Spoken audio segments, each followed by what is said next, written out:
أما بعد فعن أبي هريرة رضي الله تعالى عنه قال قال رسول الله صلى الله عليه وسلم من قام ليلة القدر إيمانا واحتسابا غفر له ما تقدم من ذنبه رواه البخاري. محمد سيد الكونين والثقلين والفريقين والثقلين من عرب ومن عجم. مولاي صل وسلم دائما أبدا على حبيبك خير الخلق كلهم نبينا الآمر الناهي فلا أحد أبر في قولي لا منه ولا نعمي. هو الحبيب الذي ترجى شفاعته لكل حول من الأحوال من غدم. مولاي صل وسلم دائما أبدا على حبيبك خير الخلق كلهم. درود الشريف هو اللهم صل على سيدنا ومولانا محمد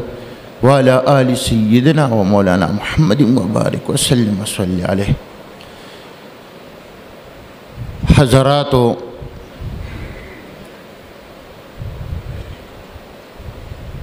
رمضان مبارک دا سرورم جمعه دا چې تاسو ته د رمضان مبارک متعلق خبرې شروع دي او رمضان مبارک کې دا اخیری جمعه مبارکه ده. بل جمعه په رمضان مبارک کې ناراضي او بیا په رمضان مبارک کې اخیری عشره مبارکه ده چې دا په انتها د برکت باندې ولاړه ده او په دې کې په اخیری عشره مبارکه کې دا د لیلة القدر په تیره شوي جمعه باندې داعی متعلق یو څو خبرې ته عرض شوې وي. اوس په دې جمعه مبارک کې لیلة القدر چې دی تا چې چاله لاندې کو دا عد پارا د دې څه برکت دی د دې لیلة القدر او د دې لیلة القدر څه فضیلت دی. یو نارینا یا زنانا چې لیلة القدر را لاندې کو نو داعی متعلق تا ته په تیره شوي جمعه کې خبرې وشوې چې د دې نارینا او د دې زنانا د الله په جناب کې په کوم مقامینو د هغې خبره تا ته په تیره شوي جمعه باندې وشوه. دا رمضان مبارک چې دی دا خصوصیت د حضرت محمد مصطفی صلی الله علیه وسلم دی او رمضان مبارک چې دی د دې د الله په جناب کې لوی مقام دی او بیا دا زمین او دستاسو دا رمضان مبارک چې دی زمین او دستاسو د ګناهګارو د پاره دی چې موږ ډیر زیات ګناهګار یو نو د الله ته طرفنا په برکت د محمد صلی الله علیه وسلم په برکت سره دا الله په موږ باندې ډیر زیات مهرباني وکړه چې موږ ته رمضان مبارک راکړه نو رمضان مبارک بس دا په ختمېدو دی او د الله نوی نعمت دی زمین د روان دی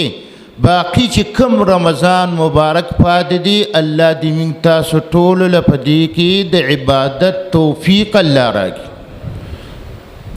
هغه دا ده چې حدیث مبارک کې راغلی دی حضرت ابو هریره سے وایي چې رسول الله صلی الله علیه وسلم په مجلس مبارک کې او فرمایل چې من قام ليله القدر ایمانا واحتسابا غفر له ما تقدم من ذنبه اغا نارینا اغا زنانا د ایمان سره او عبادت د ثواب په نیت باندې عبادت کو پدی اخیری عشره کې نو کو مراقبه وکړه نارینه دی او کو زنانه دی کو د قرآن مجید تلاوت وکړو کو پتراو کی ختم کو ځان له تلاوت کو نو دغه نارینه او زنانا چې په دغه شپه باندې دی د الله عبادت کی نو د رمضان مبارک دا برکت شو چې د رمضان مبارک د برکت با الله ته د ټول ګناهونه معاف کړي او بل دادا چې الله وته ټول ګناهونه ددا معاف کړي دا برکت د رمضان مبارک شو تدغه د ليله القدر مبارک برکت شو او بلا خبره پکې دادا چې دغه انسان ته کو ناری ندی او کو زنانه ده الله به په برکت د رمضان سره او په برکت د ليله القدر سره به الله او بخي بس دی او بخلی شو خبره ختم شو بس دغه د رمضان مبارک برکت شو سجدي په رمضان مبارک کې دي والد صاحب محترم په فرمایل چې په حدیث مبارکو کې دا رمضان چې دی دا اجمالی بیان دی تفسیری بیان خدای نه دی کړی د رمضان ادا دا چې اجمالی بیان دی کو دینا د محمد صلی الله علیه وسلم ته تفصیلی بیان نه ته پیغمبر علیه السلام امتی خبر شو نو دی وی چې زه د کوم ورځې نه پیدا یم چې د کومې پورې وفات شوی نه یم ټول عمر دی د قیامت پورې د رمضان دی د رمضان مبارک دون لوی برکت دی سجدی په رمضان کې دی اوه کوم فریضه چې الله مقرر کړی دا نو د دې د الله په جناب کې ډېر لوی مقام دی اوه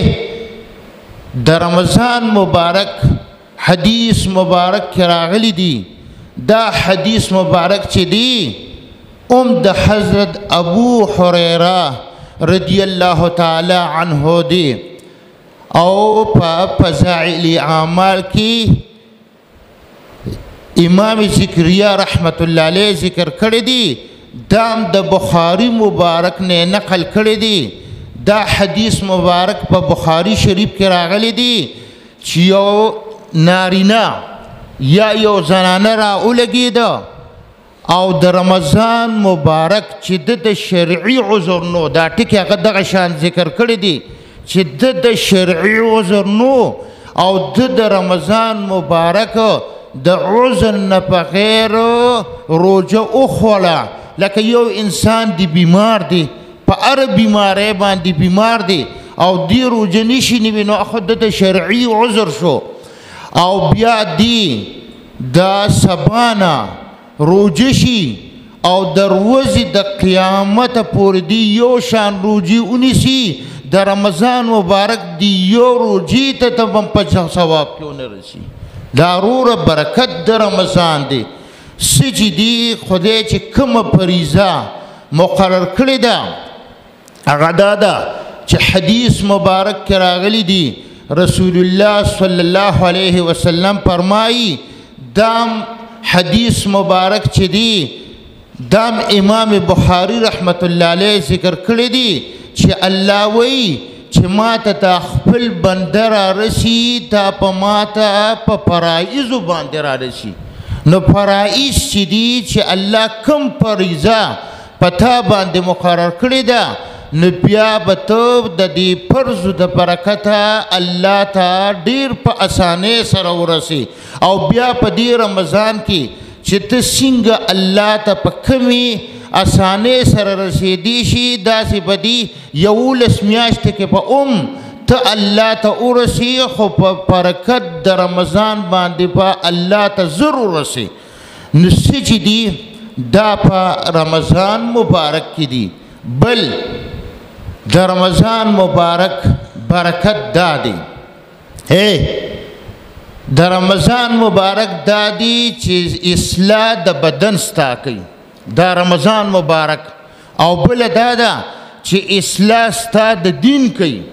نو هغه د برکت د رمضان مبارک دا دی چې ته کله د رمضان مبارک دا روژې ونیسي، د دې رمضان مبارک در برکت نه به ستا د دې وجود نه ټولې بیماری ختمې شي. دام برکت د رمضان مبارک شو. او بله دا ده چې رمضان مبارک ستا اصلاح د دین کوي. هغه دا ده چې ته روژې نیسي نو ستا به د دین کې به الله نورانیت پیدا کی په برکت د رمضان سره. نوروره څه چې دي دا په رمضان مبارک کې دي. نو اوس ته وایه چې کله ستا به د بدن نه مرض ووته لاړه او ستا به د دین کې نورانیت پیدا شو، نو ته به په دې سترګو باندې هغه څه ووینې چې بل څوک بې نشي لیدلی. دا برکت د رمضان مبارک شو. ته به په دې غوږونو باندې داسې څه واورې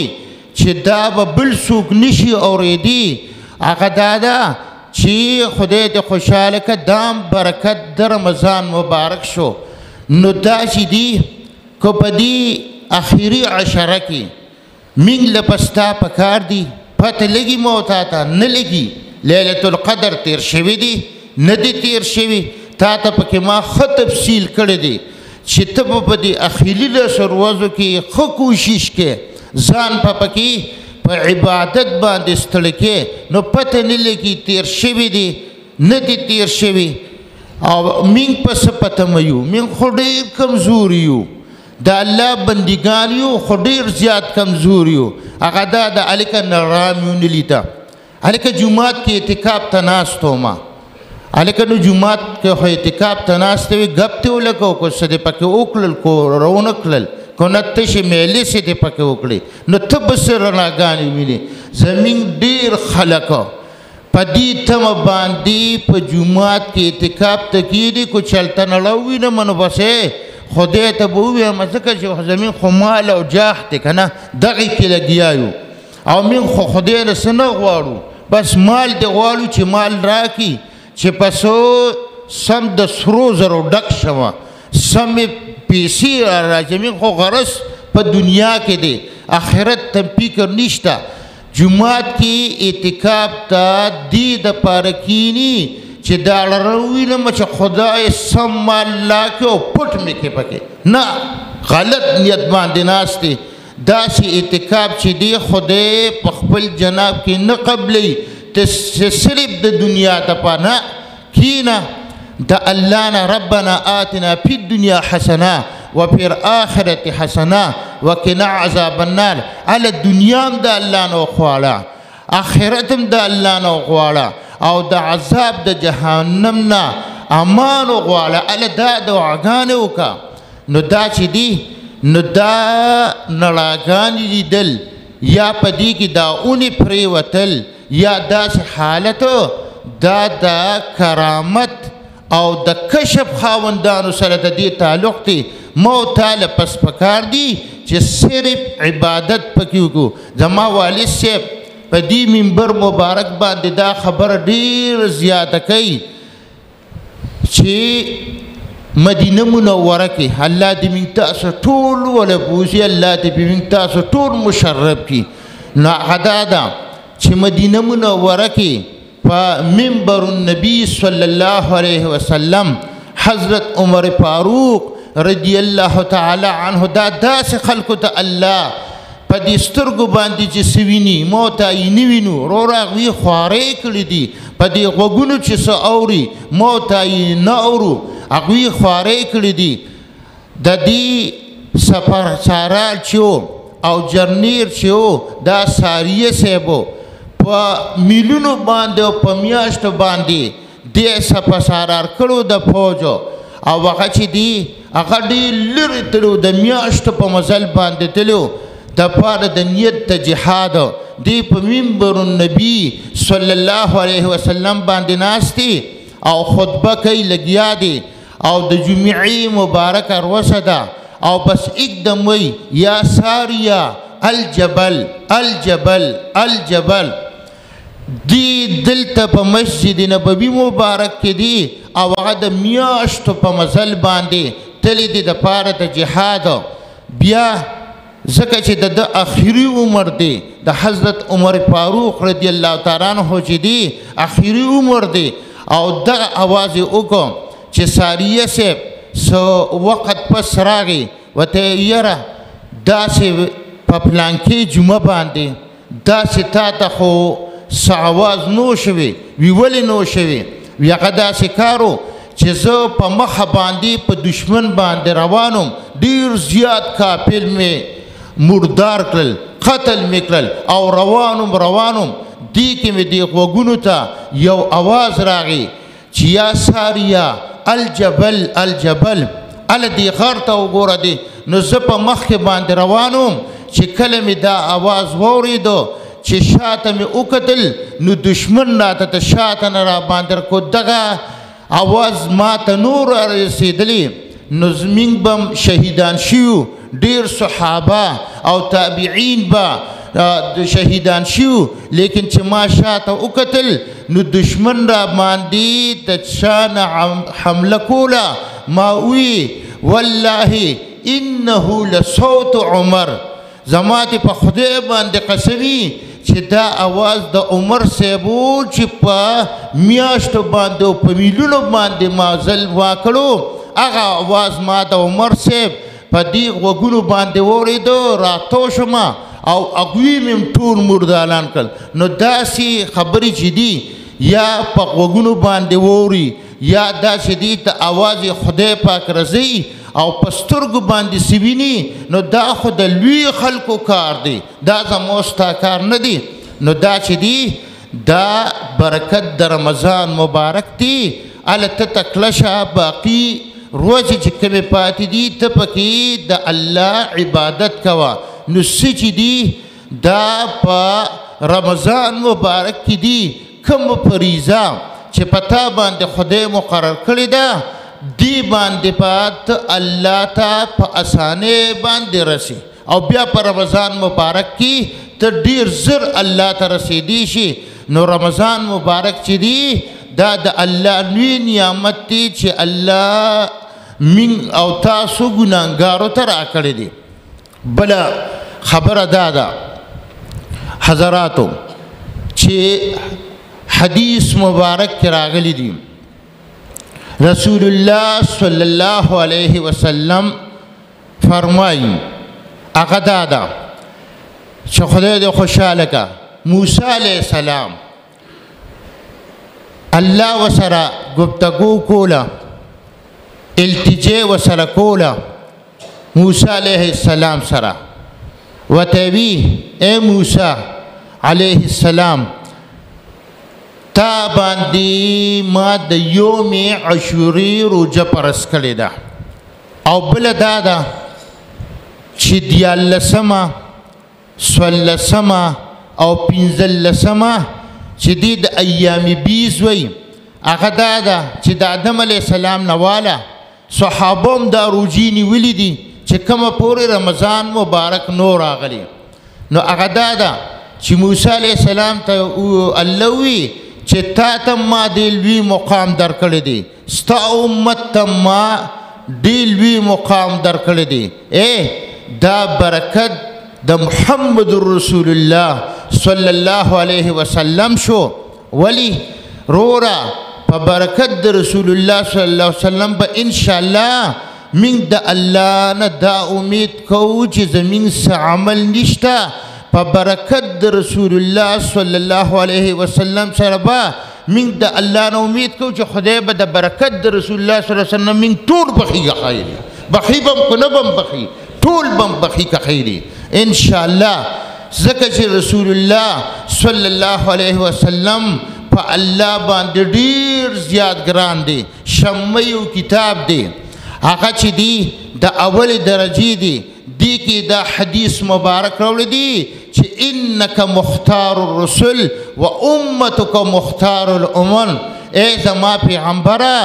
ته ما د ټولو پیغمبرانو نه غوره پیدا کړي او ستا امت چې دی اما د ټولو امتونو نه غوره پیدا کړی دی نو دا حدیث مبارک دی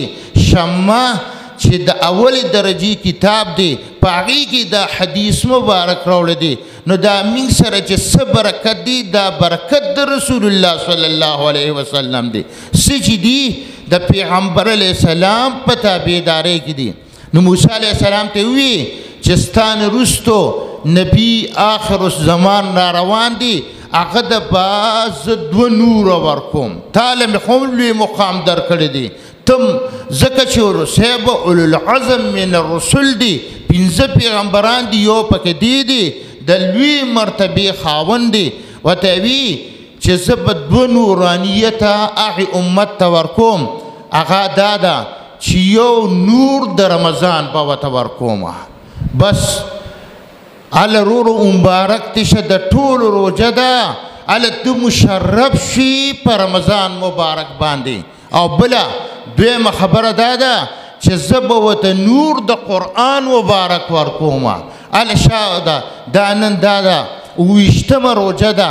ته الله مشرف کړي په قرآن مبارک باندې هله وینا د الله ده او موسی علیه السلام ده دغه وخت کې خو موږ نیو او نه د خدای پیغمبر شته ځکه چې دی خو د ټولو اخري پیغمبر دی وی دوی به زه په دوو خبرو باندې دوی د په نور ورکوم په دې نور پې مشرف کوم یو په نور د رمضان باندې او بل په نور د قرآن باندې الحمدلله زمونږ په دې مدرسه کې په هغې مدرسه کې 3 ختمونه وشو بیګا دلته نفلي ختم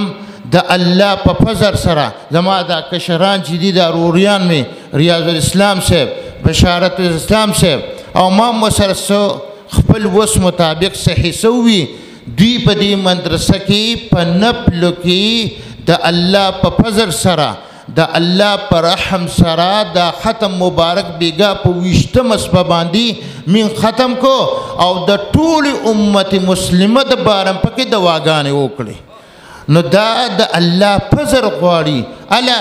ته مشرف شي په نور د رمضان باندې ته مشرف شي په نور د قرآن باندې خرور دام د خدای فضل غواړي زمین د ختم ته چې دی ملا ماتی ډیر دادی مشران سپینګیری خدایي خلق شته اسی دا دنیا چې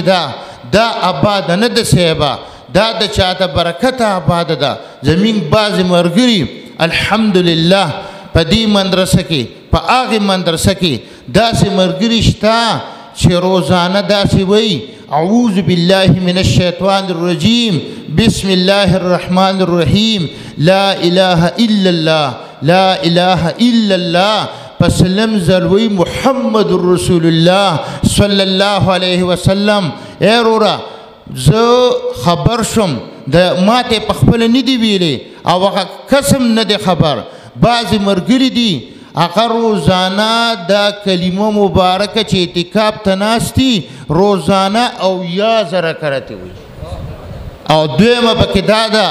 خدای دې خوشحاله که چې د قرآن مجید ختم پکې په دویم ورځ کوي بعضې پکې داسې ملګري شته د الله په فضل سره په دې دواړو مدرسو کې چې په 24 ګنټې کې 1.5 ګنټه آرام کوي 1.5 ګنټه یو ملګري وي چې زه ورته هسې اریان یم چې دا دې کوي څه 1.5 ګنټه خوب د اشراق نه پس هغه مدرسه کې دی د اشراق نه پس اوده کېږي او 1.5 ګنټه پس راپاسي او هغه ملګری چې دی روزانه د پیشمنی نه قرآن مجید شروع کوي او د روژه ماتي په ټیم کې په تمت باندې ودروي وروره دا چې دی په دې دنیا کې خلک شته مو ته څه مو نه کړل بس موږ خوراکونه وکړل خېټې م ډکې کړې شربت م ور واچولې اچارونه مو خوړل ځکه چې د الله بې شمېره نعمتونه دي چې دغه دي تا ته د ماښام د رمضان مبارک په ټیم کې پرادي هر قسمه کوچه کې ته دا خوري شي خو یو څیز یا کچالوي یا الوی یا باټینګړي او په رمضان کې بیگا مینگ تا توغام پروتو یویش قسمه رو جماعتی مینگ تا پروتو دا برکت دا رمضان مبارک شو تا پا کوچه که دنشه اوه ار سڑی خدای پا دی رمضان کے ورکی کو غریب دی او کو مالدار دی ار سڑی چی بازار توسی ویراز رمضان دی دا امی سڑی دا خلی خبر دادا ویراش رمضان دی علا داشی والا علی میوه من داسې نشو خوړی او په رمضان مبارک کې هر شپه خورو پیشمني مالې خورو او روژې پکې روزانه خلک پخې روژې کمې حد ته ورسېدي نو دا وروره برکت د رمضان مبارک شو نو الا ته مشرف شي په نور د رمضان او پرو نور د قرآن مجید باندې نوروره چې چا پکې ختمونه کړي دي دوی کامیاب شو انشاءالله په برکت د رسول الله صلی الله علیه وسلم به الله بخي نو څه چې دي دا وروره برکت د رمضان مبارک شو امام ساپوري رحمت الله علیه دا د 9 صدې انسان تیر شوی دی هغه دا ده اوس پتا ته وروره برکت د رمضان مبارک معلوم شي چې برکت د رمضان مبارک څه دی فضیلت یې څه دی هغه دا دی ای وروره چې کله د معراج واقعه وه او رسول الله صلی الله علیه وسلم د 7 اسمانونو نه برته نو هغه دا ده امام صاحب لیکلي دي دی په 9 صدې کې تیر شوی دی رسول الله صلی الله علیه وسلم چې دی دا په الله باندې ډیر زیات ګران دی او سدرۃ المنتهى دا یو ځای دی بره دی سره یو فرشته ده چې د الله عبادت کوي د الله تسبیحات وي بس یعنی د الله عبادت کی چې پیدا شوی ده نو د الله په عبادت باندې شروع شوی ده او د سترګو برب کې د الله دا ټول ملائک چې څونه دي ځکه چې 28 سپاره کې راغلي دي چې د الله د سترګو برب کې دا ملائک نافرمانی نه کوي او دا فرشته چې دا امام صاحب لیکي چې دا فرشته چې دا آدم علیه السلام ته پیدایش نه 2000 کاله مخکې پیدا شوې ده 2000 کاله مخکې دا پیدا شوې ده دا سدرة المنتهى سره ده دغلته ولاړه ده د الله په عبادت باندې مشهوره ده کله چې رسول الله صلی الله علیه وسلم دغه ځای د سدرة المنتهى ته ورسېدو نو دغلته رسول الله صلی الله علیه وسلم په دې فرشته باندې سلام واچو د رسول الله صلی الله علیه وسلم نه دې فرشتې سلام وانه غوښته چې ویې نه غوښته هغه دا ده چې د الله په عبادت مشغوله ده د الله عبادت کوي تسبیحات کوي هغه دا ده چې جبرائیل علیه السلام راغی دې فرشتې ته وی ای فرشتې سید الکونین صلی الله علیه وسلم د ته ولاړ دي او سلام در باندې اچي هغه بیداره شوه چې بیداره شوه بس رامنډې کړې او رسول الله صلی الله علیه وسلم په دې تندي مبارک باندې ښکل کو چې پیغمبر علیه السلام په تندي مبارک باندې ښکل کو ورته وی ابشر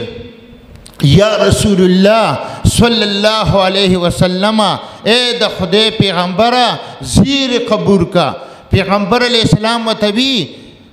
څه زیر قبول کم څه زیر را باندې کې وی دا زیر در باندې کومه چې د رمضان مبارک د برکته الله ستا ټول امت ته بخښنه وکړه وروره دا چې څه دي دا په رمضان مبارک کې دي دا د رمضان مبارک وروره برکت شو دا د رمضان مبارک فضیلت شو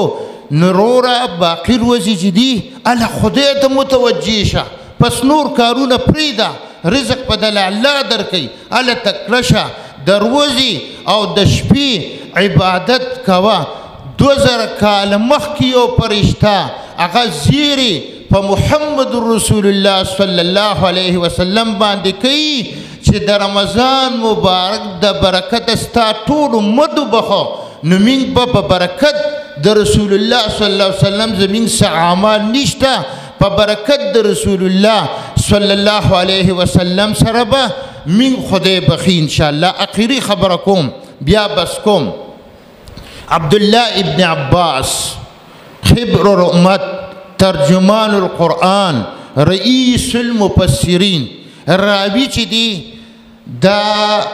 اوس ما د خپل والد صاحب مشکات شریف دا په 2 جلده کې دی اوس دا مشکات شریف دی چې دی ځان لراغلی دی او دا چې دی دا مشکات شریف 2 جلده دی یو ځای دی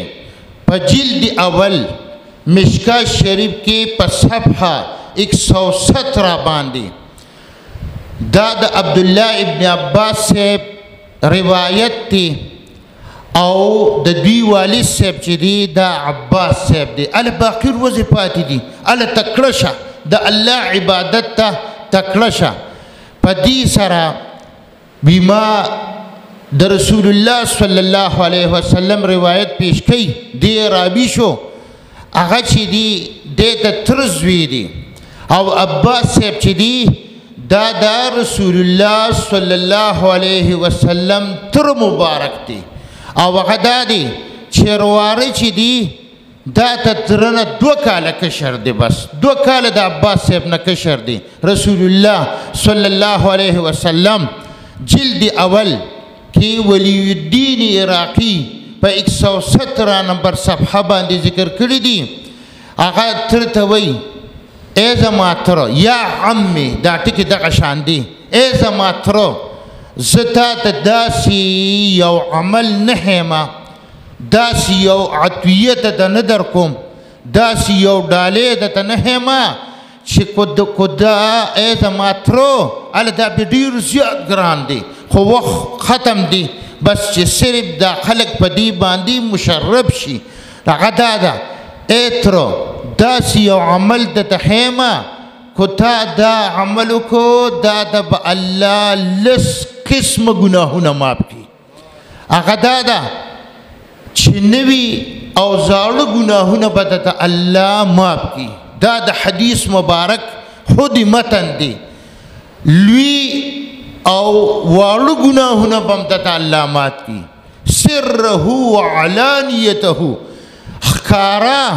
ګناهونه چې دې کوم کړي دي اب هم درته الله معاف کړي او پټ ګناهونه چې دې کوم کړي دي اب هم درته الله معاف کړي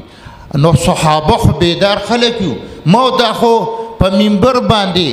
د شیخ صاحب نه یا د خپل جماعت د استاد نه خبره وړو خو لیکن عمل پې نه کوو صحابه خو بیدار خلک یو اله ورته وي اله حضرت مبارک د عمل الله تعالی زرو حیا اله وي زه د داسې یو عمل هیمه چې دا کوه نو ته چې دا وکړي دې د برکته به الله ته د لس قسمه ګناهونه واپکي هغه دا دي چې صلاتي تسبیحات کوه هغه دا دي چې د دې طریقه دا ده چې دا څوک وکړي نو الله به ورته دا لس قسمه ګناهونه ځکه چې دا حدیث مبارک راغلی دی د عبدالله ابن عباس صاحب د زوی روایت دی څونه مزه یې وکړه زوی خبره کوي چې زما پلار ته رسول الله صلی الله علیه وسلم دا خبره وکړه نو هغه دا ده چې صلات تسبیح چې دی دا د الله من تاسو ټولو له باقي به د رمضان کې او په دې ټول در کمې پورې چې جمدي و الله ته توفیق راکړي هغه دا ده چې ای تره بس داسې به وې داسې کار وکړه چې حدیث مبارک دا دی روزانه کوه که روزانه نشي کولی نو په جمعه کې یو ځل کوه دا دویمه خبره شوه دریمه خبره دا ده که جمعه په جمعه نه شي کولی نو په کال کې یو ځل کوه که په کال کې نشي کولی ای کاکا جانا